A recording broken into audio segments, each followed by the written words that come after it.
So why? I'm going to volunteer Lee to tell a story of his own choosing, right? Ooh. So Lee, where's your heart now? And by the way, you'll have 6 minutes and 20 seconds for this story if it lands on you. Don't you worry. I'll be quick. Ready? Oh, panic. Oh. It's my night off. It's my night off. Oh, you it's like the riddle. It's landed on, Lee, you can come to another show. It's never going to come again now. It's landed on Mind Me Face. It's landed on.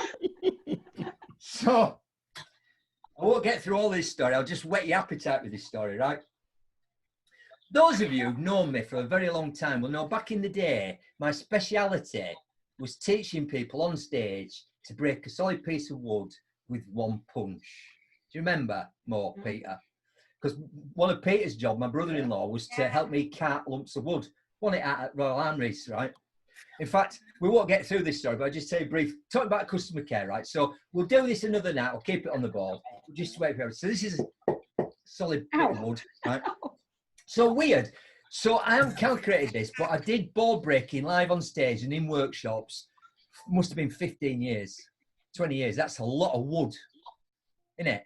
So I'd often go down Timber Yard in Middleton, I think it was, see the bloke there, and they'd sew it up from planks. You have to get the right kind of wood, because when we first said, what you don't want is the wrong kind of pine, right? You need soft pine, but it's still solid wood, right? And I remember the guy be going, what are you doing with all this wood? It's weird. What is it? Some weird shelving, stacking? You've got some bricks, you're making some, what's going on? I went, it's like this board breaking thing, right? And then we get to Royal Armouries, won't we, Pete, at like these big events would start at, did we start at 9, I think, and we'd have to register, be like 300 people. But we'd have to get there early to get all wood in to Royal Armouries, right, and get stage set up. It's got a proper stage. I don't know if you've been to that venue, it's quite a good venue. Sadly, probably no more because of social distancing. Oh, that might be a chicken of doom moment. But anyway,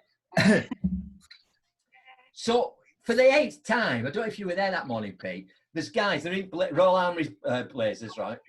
And I parked my big 4x4 that I had at the time, because it had to have like shed loads of wood in back, right? And I park it, and you know those people who can't wait to tell you that you can't do something?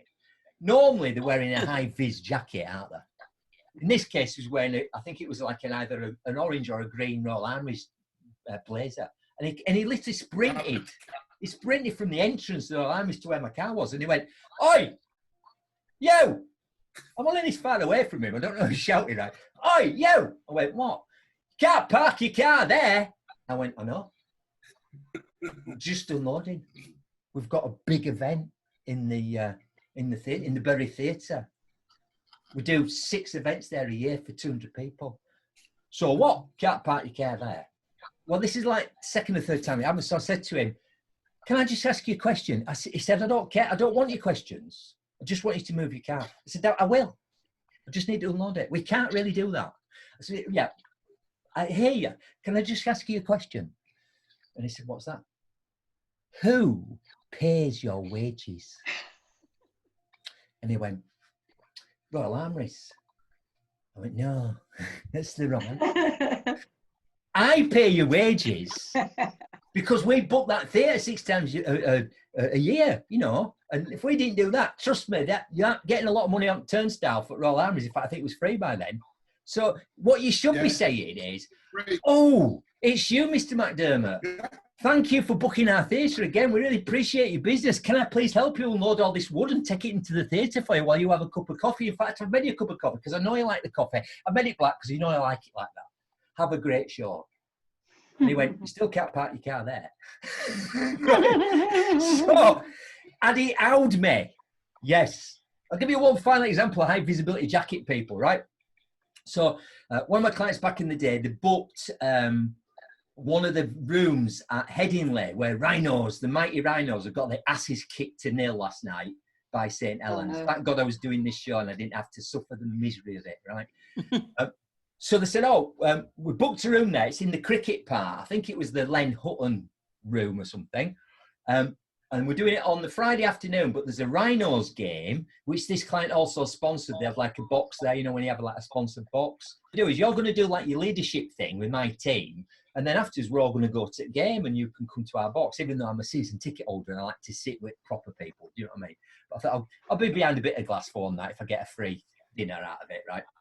So I said, where do I park? And they went, oh, we've got special permission. We'll send you an email. So I've got an email that says, it's the Len Hutton room, park in car park C at Headingley Stadium. Are you ahead of me on this story?